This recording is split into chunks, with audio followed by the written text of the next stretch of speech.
Hello दोस्तों, स्वागत है आप सबका हमारे YouTube channel civil exam preparation पर। तो आज हम बात करने वाले हैं भारत की जीडीपी के बारे में। तो वीडियो शुरू करने से पहले यदि आपने हमारे चैनल को सब्सक्राइब नहीं किया है तो चैनल को सब्सक्राइब कर दीजिए, वीडियो को लाइक कर दीजिए और बेल आइकन को दबा दीजिए ताकि वीडियो का नोटिफिकेशन आपको मिलता रहे। तो चलिए दोस्तों, वीडियो शुरू करते हैं। सबसे पहले हम बात करेंगे जीडीपी के परिभाषा के बारे में कि जीडीपी होती क्या है, सकल घरेलू उत्पाद क्या होता है। किसी देश की सीमाओं के मध्य एक वित्तीय वर्ष में उत्पादित वस्तुओं और सेवाओं के मूल्य को उस देश की जीडीपी कहते हैं। दोस्तों, आपको समझ में आ रहा होगा कि जैसे कि हम कह सकते हैं भारत की सीमाओं के मध्य उत्पादित होने वाले एक वित्तीय वर्ष में उत्पादित होने वाली वस्तुओं और सेवाओं का मूल्य। वित्तीय वर्ष से कह सकते हैं तात्पर्य है कि 1 अप्रैल से लेकर 31 मार्च तक एक वित्तीय वर्ष होता है। तो एक वित्तीय वर्ष में उत्पादित वस्तुओं और सेवाओं का जो मूल्य होता है वह उस देश की जीडीपी होता है। तो दोस्तों, आपको वीडियो पॉइंट समझ में आ गया होगा। अगले पॉइंट की बात करें तो किसी देश की अर्थव्यवस्था का अनुमान उस देश की जीडीपी से लगाया जा सकता है। अगर दोस्तों आपको किसी देश की अर्थव्यवस्था के बारे में जानना है, किसी देश की आर्थिक स्थिति के बारे में अगर आप जानना चाहते हैं तो उस देश की जीडीपी को देखिए। देश की जीडीपी के आंकड़े देखकर आप पता लगा सकते हैं कि उस देश की आर्थिक स्थिति क्या है।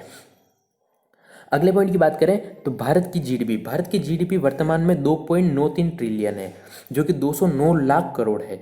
यह भारत की जीडीपी विश्व की अर्थव्यवस्थाओं में महत्वपूर्ण योगदान रखती है। विश्व की अर्थव्यवस्थाओं में भारत की जीडीपी का बहुत ही ज़्यादा योगदान है और भारत की अर्थव्यवस्था विश्व की टॉप 5 अर्थव्यवस्थाओं में शामिल है। और ये दोस्तों, ये बहुत ही इंपॉर्टेंट पॉइंट है क्योंकि ये अभी वर्तमान में जो आंकड़े जारी हुए हैं उसके अनुसार लिए गए हैं। तो आपको ये पॉइंट याद रखना है। अगले पॉइंट की बात करें तो देश की जीडीपी विकास दर क्या होती है। देश की जीडीपी के बारे में तो हमने चर्चा कर ली कि जीडीपी क्या होती है, कि एक देश की सीमाओं के मध्य उत्पादित होने वाले वस्तुओं और सेवाओं के जो मूल्य होता है उसको देश की जीडीपी कहते हैं। लेकिन वह जीडीपी आगे कैसे बढ़ती है, किस देश के आर्थिक विकास किस प्रकार होता है, तो उसके बारे में हम चर्चा करेंगे। किसी देश की जीडीपी का विकास दर क्या होती है, ग्रोथ रेट के बारे में हम चर्चा करेंगे। तो ग्रोथ रेट क्या होती है कि पहले हम ये जान लेते हैं कि भारत की स्थिति क्या थी, भारत की स्थिति वर्तमान में क्या थी और भारत की स्थिति पहले क्या थी। तो 1947 में जब हमारा देश आज़ाद हुआ था तो उस समय भारत की स्थिति ये थी कि भारत की जीडीपी का उस समय 2.7 ट्रिलियन थी तथा विकास दर भी बहुत ज़्यादा कम थी। 2.7 ट्रिलियन वैसे बहुत ही ज़्यादा नहीं होती है। तो दोस्तों, अगर 1947 की बात करें तो 1947 में भारत की जीडीपी 2.7 ट्रिलियन थी तथा विकास दर भी बहुत ही ज़्यादा कम थी। तो भारत का जो असली आर्थिक विकास जो शुरू हुआ वह 1961 के बाद शुरू हुआ, क्योंकि 1961 के बाद देश में कई नीतियाँ और नियम लागू हुए, जैसे कि पंचवर्षीय योजनाएं आदि लागू हुई।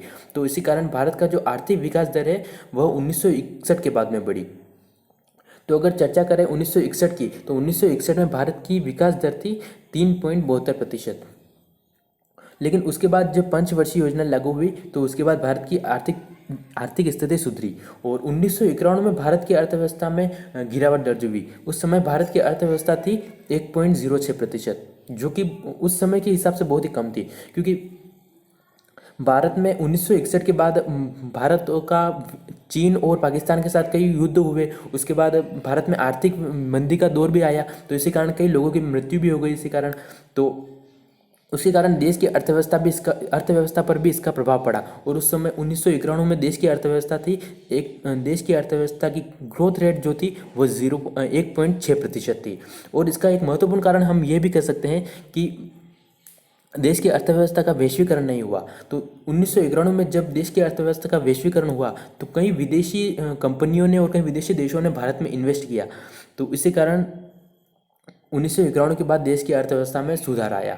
और 1999 में देखा जाए तो 1999 में देश की अर्थव्यवस्था कितनी थी, 8.85%। 1999 में भारत की अर्थव्यवस्था 8.95% थी, जो कि 20वीं शताब्दी की सबसे अधिकतम ग्रोथ रेट थी भारत के लिए। और अगले पॉइंट की बात करें तो 2006-07 में भारत की अर्थव्यवस्था की वृद्धि दर थी 10.8%।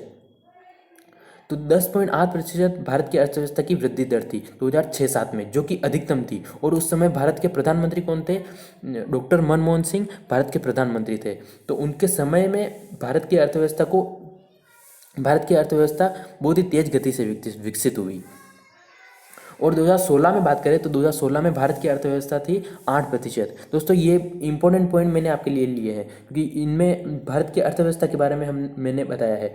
तो अगले पॉइंट की बात करें तो 2016 में भारत की अर्थव्यवस्था थी 8%। और 2019-20 की बात करें तो 2016 के बाद भारत की अर्थव्यवस्था में गिरावट दर्ज हुई।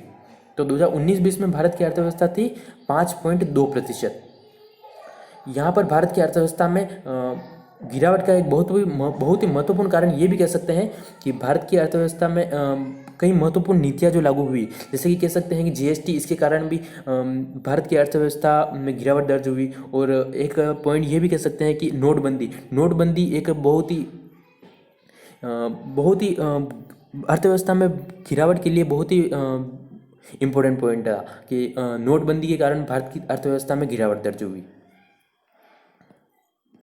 अगले पॉइंट की बात करें तो 2020-21 में भारत की अर्थव्यवस्था -23.9% की गिरावट दर्ज की गई भारत की अर्थव्यवस्था में। यह पिछले 40 वर्षों की भारत की अर्थव्यवस्था में सबसे बड़ी गिरावट थी और इसका महत्वपूर्ण कारण था कोरोना वायरस के कारण लगा लॉकडाउन। यह भी वर्तमान में जो आंकड़े जारी हुए हैं उसके अनुसार बताया जा रहा है कि 2020-21 में जो पहली तिमाही में जो आंकड़े जारी हुए तो उसके अनुसार 23.9% की गिरावट दर्ज की गई भारत की अर्थव्यवस्था में। और यह 40 वर्षों की सबसे बड़ी गिरावट है और इसका महत्वपूर्ण कारण लॉकडाउन था जो कि अप्रैल माह से जून माह तक रहा। और इन 3 महीनों में भारत में सभी प्रकार के उद्योग धंधे सभी बंद रहे। इसी कारण भारत में उत्पादन बहुत ही कम हुआ और इसी के कारण अर्थव्यवस्था में इतनी बड़ी गिरावट दर्ज हुई, जो कि अभी तक पिछले 40 वर्षों की न्यूनतम विकास दर है। और अगले पॉइंट की बात करें तो देश में प्रत्येक 3 माह में जीडीपी विकास दर के आंकड़े जारी किए जाते हैं।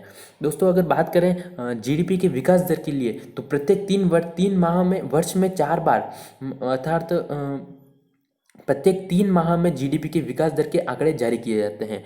अर्थात एक वित्त वर्ष में 4 बार जीडीपी के आंकड़े जारी किए जाते हैं। उनको जारी करने का कार्य कौन करता है? देश में केंद्रीय सांख्यिकी कार्यालय जीडीपी के आंकड़े जारी करता है। तो ये भी इंपॉर्टेंट पॉइंट हो गया कि देश में जीडीपी के आंकड़े कौन जारी करता है, तो कौन सी संस्था के द्वारा जीडीपी के आंकड़े जारी किए जाते हैं। तो वह संस्था कौन सी है? केंद्रीय सांख्यिकी कार्यालय, जो कि देश में प्रत्येक 3 माह में जीडीपी के आंकड़े जारी करती है। दोस्तों अब बात करते हैं देश की जीडीपी में विभिन्न क्षेत्रों का योगदान। देश की जीडीपी विभिन्न क्षेत्रों के योगदान के द्वारा चलती है, जैसे कि सेवा क्षेत्र, उद्योग क्षेत्र, कृषि क्षेत्र, मैन्युफैक्चरिंग क्षेत्र, होटल्स, बिजनेस वगैरह, इन सब के द्वारा देश की अर्थव्यवस्था आगे बढ़ती है। तो इसमें सर्वाधिक योगदान किस क्षेत्र का है? तो भारत देश की बात करें तो हमारे देश की, तो इसमें सर्वाधिक योगदान सेवा क्षेत्र का है। सेवा क्षेत्र का योगदान लगभग 50% योगदान है, जो कि सर्वाधिक है।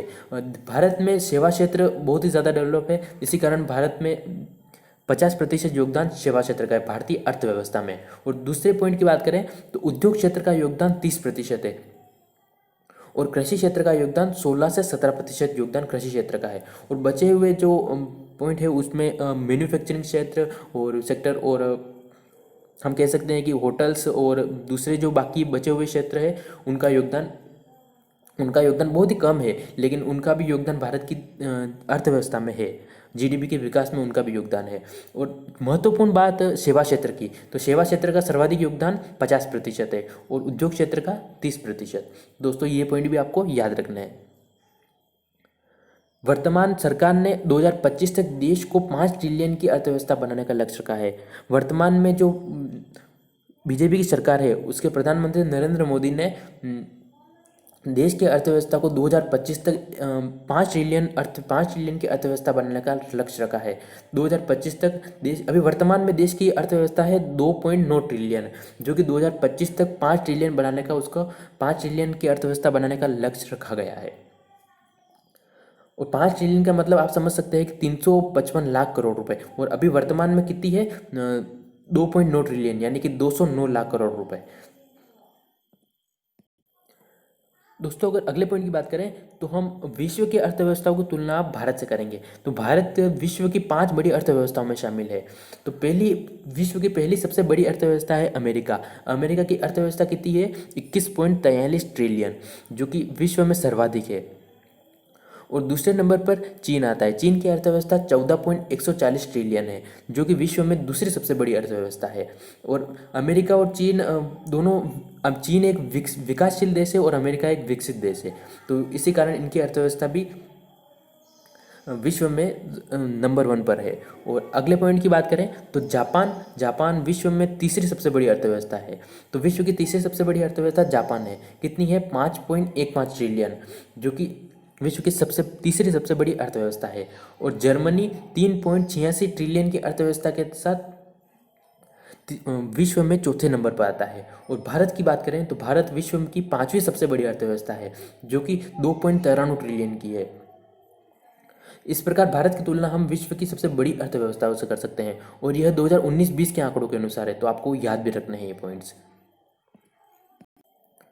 अगले पॉइंट्स की बात करें तो नवीनतम जो आंकड़े जारी हुए हैं अभी वर्तमान में 2020-21 में, तो 2021 की प्रथम तिमाही के अनुसार अप्रैल से जून तक के जो आंकड़े जारी हुए हैं प्रथम तिमाही के 2020-21 वित्तीय वर्ष 2020-21 की जो प्रथम तिमाही के आंकड़े जारी हुए हैं, उसमें भारत की अर्थव्यवस्था में अभी तक की पिछले 40 वर्षों की अभी तक की सबसे बड़ी गिरावट दर्ज हुई है, जो कि 23.9% है। और इसका महत्वपूर्ण कारण कोरोना वायरस के कारण लगा लॉकडाउन भी हो सकता है। कोरोना वायरस के कारण लगे लॉकडाउन के कारण पिछले लगभग 3 महीनों से देश में सभी प्रकार के व्यवसाय सभी बंद हुए हैं, जिसके कारण अभी वर्तमान में किसी प्रकार का कोई उत्पादन नहीं हो रहा। तो इसी कारण यह सबसे बड़ी गिरावट दर्ज हुई है। लेकिन जो अगले 3 महीनों में जो अगली रिपोर्ट अर्थव्यवस्था के से संबंधित जो आंकड़े जारी किए जाएंगे, उसमें देश की अर्थव्यवस्था सुधरने की बात कही गई है। तो दोस्तों आपको ये भी याद रखना है कि वर्तमान में कितने प्रतिशत की गिरावट हुई है, और यह सबसे बड़ी गिरावट भी है।